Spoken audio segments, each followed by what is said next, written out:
Wrestling Inc. brings you the Pop and Wrestling Connection, which mixes pop culture topics with wrestling. Alright, so this week, the topic's a little more Paul-friendly. Yes. Die Hard. Yes. So One of my favorite movies. Yeah, I love that movie. And this time we're actually taking the opposite side of the good guy. So the question is, you are Hans Gruber. You want 3 wrestlers on your crew to help rob Nakatomi Tower. Who do you choose and why? And they don't have to be German, like in the movie. Because a lot of them are German. Not all of them, but... Alright, so go to our viewer questions. And man, you guys are so creative. First choice would be Lars Sullivan. He has strength and intelligence, both useful traits. Next, I'd pick Ricochet. His agility would be valuable in a tight jam. Lastly, I'd pick Tommaso Ciampa. Every team needs someone a bit crazy. Apparently he's going NXT there with his Die Hard crew. Yep, he is. Ludwig Borga as the Muscle. Repo Man because of his sneakiness, and I'll take Sabu for my crazy guy. Nick Jackson, Matt Jackson, and Kenny Omega because, well, duh, they are the elite. The elite. Good choice. No reasons needed. They'll help in a bind. Josiah from Canada at WR_Central says Will Ospreay because he's a cat, Cody because he's clearly a planner, and Marty Scurll because he's a villain all seem to fit. I like that one a lot. Me too. I like this one too. Jason Spann. Seth Rollins, he's the architect, which could be very useful when taking over a building. Terry Funk, for his experience with explosives, as we can tell from his barbed wire exploding ring death match with Foley. And then lastly, Suzuki. The man used his knees as a submission move once. Well, yeah, Suzuki would be very smart. He would just kill everybody. And crazy. Yes. Now, Burnout Inc. at Burnout Inc.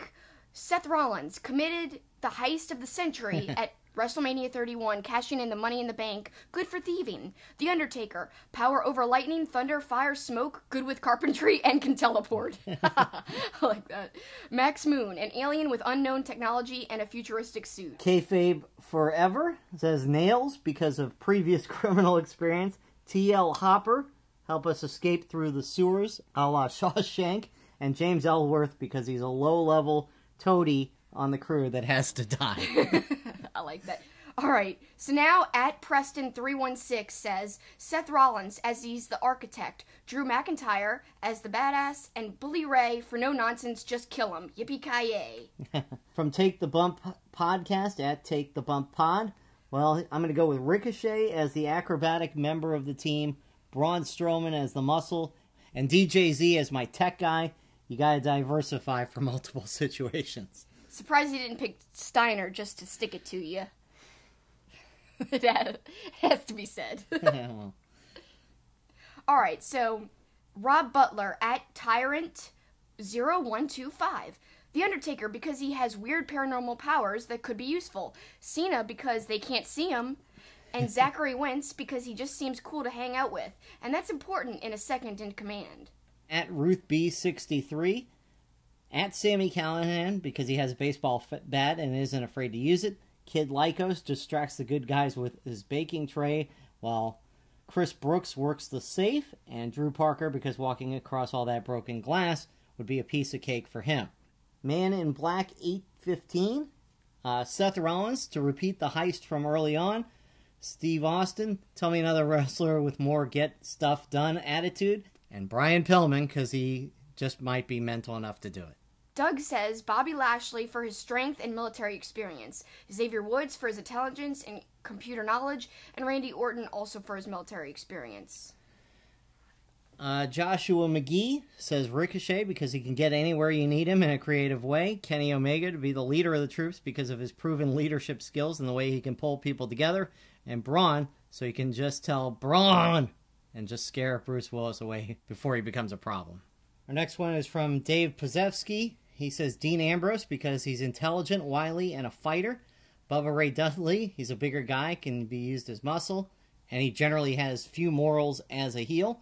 And Mark Henry for brute force. Then we've got Matthew Wittes, Repo Man, Eddie Guerrero, and Toru Yano. Who would have guessed Repo Man would make multiple appearances in our podcast? I like this one a lot. Darth Vapor at Metal_2006. The Horror King because of his stealth. He means, of course, Vinny Marseglia. Ricochet for his athletic abilities, and Braun because every team needs a Hulk. I like the explanation. Braun, a popular choice on this. Teddy Jones, can he just say Suzuki-gun? They love to cheat and steal stuff, and maybe the Kingdom, since they're used to stealing stuff from people as well. I like this one a lot. Pro Wrestling Recap at PW Recap.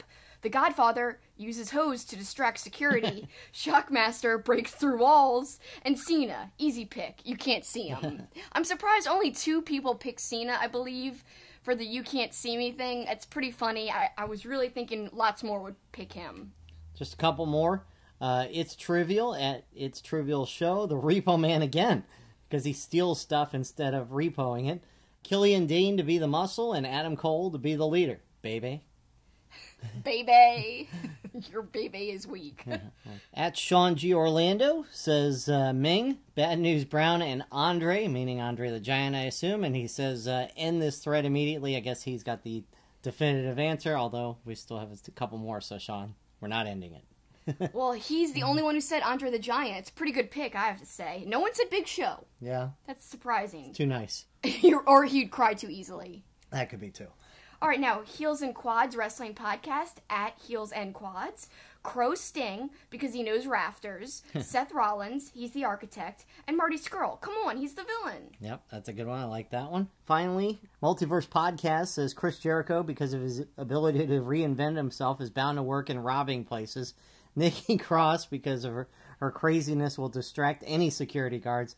And finally, Kurt Hawkins, because that man needs a break. All really great answers. I thought they were very, very creative. I love the explanations. That's the thing. When people explain why, that's the most entertaining part of this whole thing. I mean, this is what makes this segment gold, Paul. Gold. And I can't wait to keep doing more. That's a future hint. We will be doing a Seinfeld one in the, faraway future.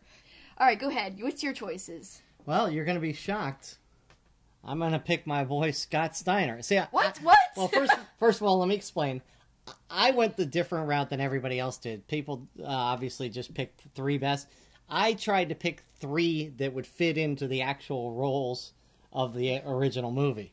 So I figure Scott Steiner, because he's full of rage and he'll completely flip out when his brother Rick Steiner is killed by John McClane. And then for my nerdy guy, I went with Xavier Woods. You got to have a nerdy tech guy, and Xavier Woods is certainly the nerdy tech guy of WWE. So he would be in the vault breaking it open. Yep.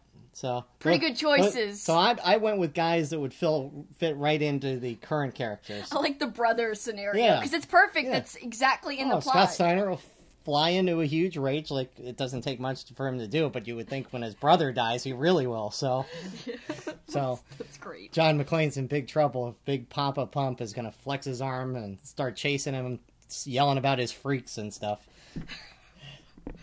So do you think John McClane has a chance against them? Well... Or would the ending be exactly like in the movie? Well, let's put it this way. Scott Steiner's not going to be able to catch him. We saw how quickly he can run in that Eli Drake match. So all John McClane's got to do is run, and he'll be okay. I like that scenario. All right, so mine. I'm super excited. I didn't have anything as of yesterday, but driving home, inspiration struck.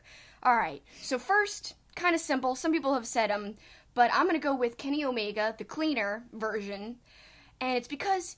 he's going to be sweeping. Glass won't be a problem for him. He's just going to sweep it away. Do, ch. So just sweep all that glass away. It won't matter. The bad guys can get to Bruce Willis. Also, when he's like the Terminator version, he'll just end up killing people, which is great for Hans Gruber. Then, Shane McMahon.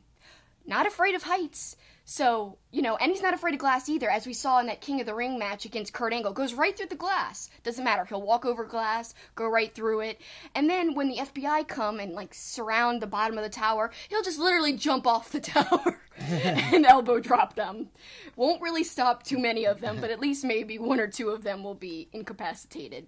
And then here, you ready for a swerve? Sure. Okay. Roman.